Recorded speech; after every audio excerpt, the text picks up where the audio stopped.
ओम नमः शिवाय गुरवे सच्चिदानंदमूर्तये निष्प्रपंचाय शांताय निरालंबाय तेजसे। हरिओम प्रभु जी, आज के इस अध्यात्म परिषद में आप सबका स्वागत है। आज का प्रश्न वेस्ट बंगाल से प्रवीर बागजी जी का है। उन्होंने पूछा है कि हमारा शरीर पंच महाभूतों से बना है, हमारे शरीर में आकाश तत्व कैसे समाया हुआ है, यह हमें जानना है। तो देखो प्रभु जी, दो तरह से बताया जाता है।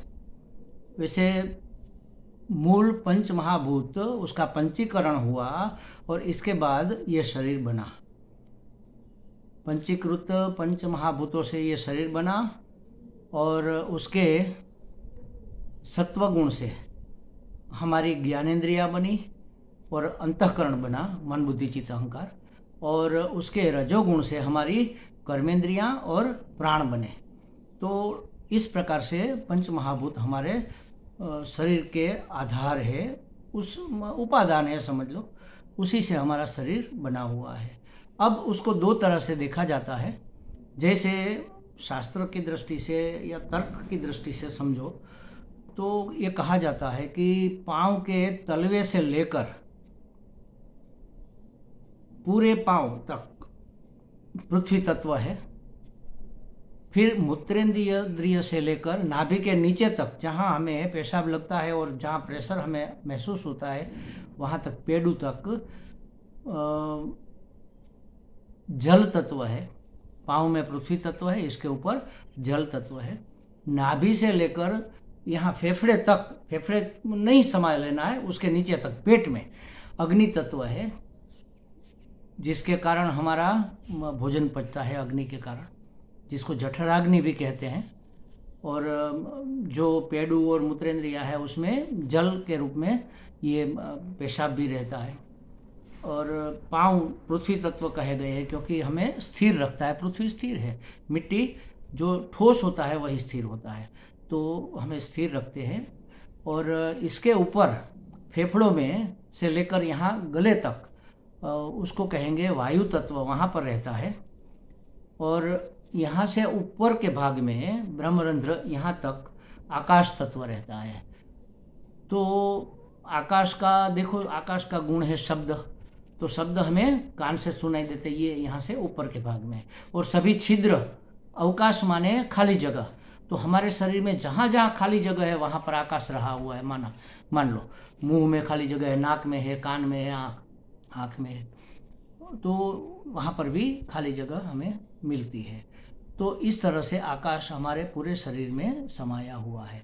दूसरे तरीके से देखें तो जो ठोस है, जो नक्कर है, जो कठोर है, जैसे हमारे मांसपेशियाँ, ये सब हड्डी, ये सब पृथ्वी तत्व है। पूरे शरीर में पृथ्वी तत्व है, सिर्फ पाँव में ही नहीं, पूरे शरीर में पृथ्वी तत्व है। फिर उससे आगे जल तत्व, हमारे शरीर में जो लिक्विड है, जो प्रवाही है, वह सब जल तत्व से बना है। जैसे खून है, ब्लड, वह जल तत्व है। हमारा पसीना निकलता है, वह जल तत्व है। मूत्र पेशाब जो है वह जल तत्व है। नाक से जो लीट छींक निकलती है, छींक के साथ जो प्रवाही निकलता है, कहीं पर भी हमारे शरीर में जो प्रवाही है वह जल तत्व है। जैसे समझो कि बहुत गहरा घाव लग जाए यहाँ पर, तब तो खून निकलता है, लेकिन थोड़ा सा छिल जाए तो आपने देखा होगा कि वहाँ पर छोटे छोटे पानी के बूंद जैसे आ जाते हैं, वह जल तत्व पूरे शरीर में फैला हुआ है। तो ठोस है वह पृथ्वी है, और जो प्रवाही है वह जल तत्व है। और उसमें भी शरीर में टेम्परेचर रहता है, गर्मी रहती है। पेट में भी जठराग्नि है, शरीर में भी गर्मी है, टेम्परेचर है। अगर शरीर ठंडा पड़ जाए तो आदमी मर जाता है।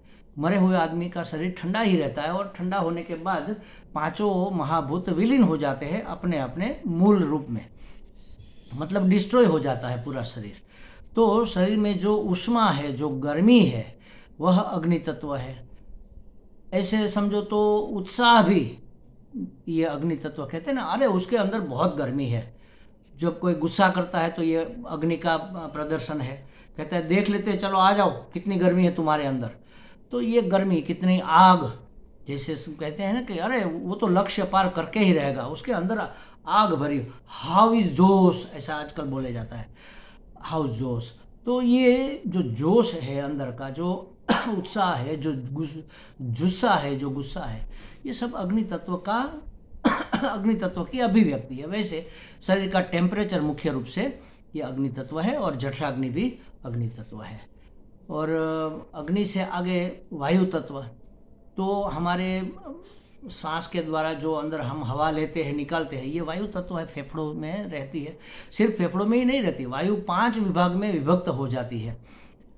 पान, अपान, व्यान, उदान, समान, पान, अपान, व्यान, उदान और समान। हाँ, तो देखो, जो हम बाहर निकालते हैं वायु को, मतलब ऊर्ध्व जो गति करती है वह प्राण है, अंदर से ऊपर जा, जो अंदर आता है वह अपान है, अपान वायु नीचे की ओर गति करता है। और उदान, जो हमें छींक आती है, एड़की आती है, यह सब उदान वायु, हमारे प्राण भी उदान वायु के साथ निकलते हैं। और व्यान नाभि में रहता है, नाभि में रहकर पूरे शरीर में फैलता है। व्यान माने व्याप्त, पूरे शरीर में व्याप्त रहता है। और भूख प्यास भी प्राण को ही लगती है महाराज, देख लो। तो इसीलिए जब बच्चा माँ के गोद में होता है ना, माँ के पेट में होता है, तब नाभि से अपना पोषण करता है। नाभि हमारे पूरे शरीर का सेंटर है, केंद्र है, वहाँ से पूरा शरीर फैला हुआ है। जैसे एक फूल एक डंडी से लगा होता है और डंडी से फिर ऐसे खुलता है, उसी तरह नाभि से हमारा पूरा शरीर खुलता है। तो प्राण वहाँ रहकर पूरे शरीर में हलन चलन का काम करता है। जो हलन चलन होता है वह प्राण के कारण ही होता है।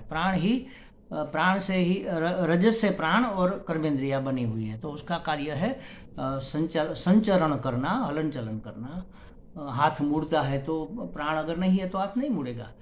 हम कहते हैं कि इसमें से प्राण चले गए, अब हाथ नहीं उठता है, मेरा खोटा हो गया। तो ऐसे वायु तत्व रहता है। तो पृथ्वी ठोस, जल प्रवाही, अग्नि टेम्परेचर गर्मी, और ये प्राण वायु प्राण के रूप में पूरे शरीर में व्याप्त रहता है। और फिर आता है आकाश। जहाँ जहाँ खाली जगह है, आकाश माने अवकाश, अवकाश माने खाली जगह। अगर खाली जगह होगी नहीं, हमारी जो नस नाड़ियाँ है उसमें अगर वह पोली नहीं होती, खाली अवकाश नहीं होता, तो उसके अंदर ब्लड कैसे दौड़ता? नहीं दौड़ता। हम भोजन करते हैं, यहाँ से जठर तक अगर खाली जगह नहीं होती तो खाया हुआ कोर नीचे कैसे उतरता? हम श्वास कैसे लेते अगर नाक में अवकाश नहीं होता, आकाश नहीं होता? कान में अवकाश नहीं होता तो शब्द कैसे सुनते? अरे महाराज, हमारे पूरे शरीर में अवकाश है। एक एक रोम के आसपास जो छिद्र है, हमारे रोमकूप बोलते हैं उसको, रोमकूप में से पसीना निकलता है। तो वहाँ पर अगर पोला न होता, खाली जगह न होती, तो वहाँ से पसीने की बूंदें कैसे बाहर निकलती? पूरे शरीर में अवकाश छाया हुआ है, और अवकाश में ही शरीर रहा हुआ है, और शरीर में भी अवकाश रहा हुआ है। अवकाश माने आकाश।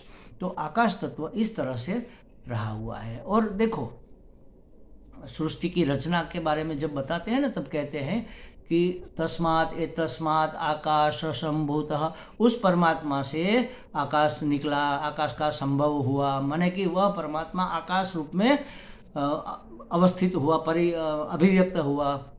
तो आकाश बना हुआ परमात्मा फिर वायु बना, वायु बना हुआ परमात्मा फिर अग्नि बना। तो सबसे पहले तो आकाश बना।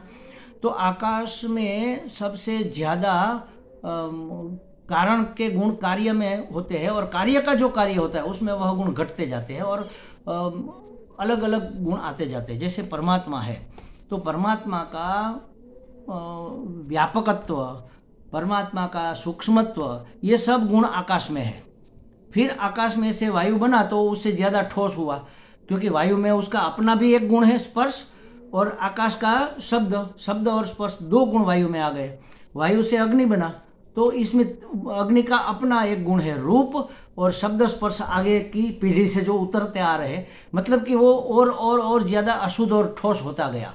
शुद्ध और सात्विक अगर कोई तत्व है सबसे ज़्यादा, तो जो परमात्मा के नज़दीक है, जैसे समझो कि एक पिता है, उसके गुण उसके बेटे में आते हैं। अब बेटा का बेटा हुआ तो वह पिता का तो पोता हुआ, तो पोते में उसके सभी गुण नहीं होंगे, थोड़े गुण उसके पिता के, उसकी माता के, सबके होंगे।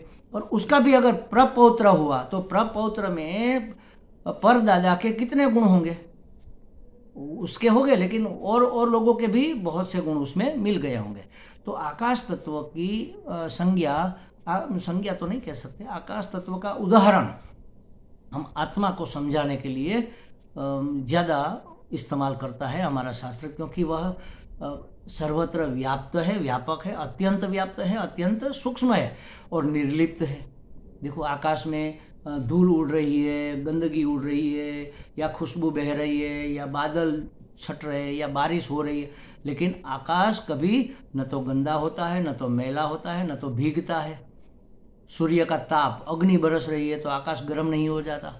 तो ये निर्लिप्त है, असंग है। तो आत्मा भी उसी तरह असंग है, निर्लिप्त है, उसमें कोई दाग लगता नहीं है, सदा काल शुद्ध है, सदा ही, सदा सर्वत्र शुद्ध है, परिशुद्ध है, अणिशुद्ध है। तो आकाश का उदाहरण आत्मा को समझाने के लिए दिया जाता है। तो हमारे पूरे शरीर में आकाश तत्व रहा हुआ है। हमें लगता है प्रवीर जी को कुछ स्पष्टता हो गई होगी। हरि ओम।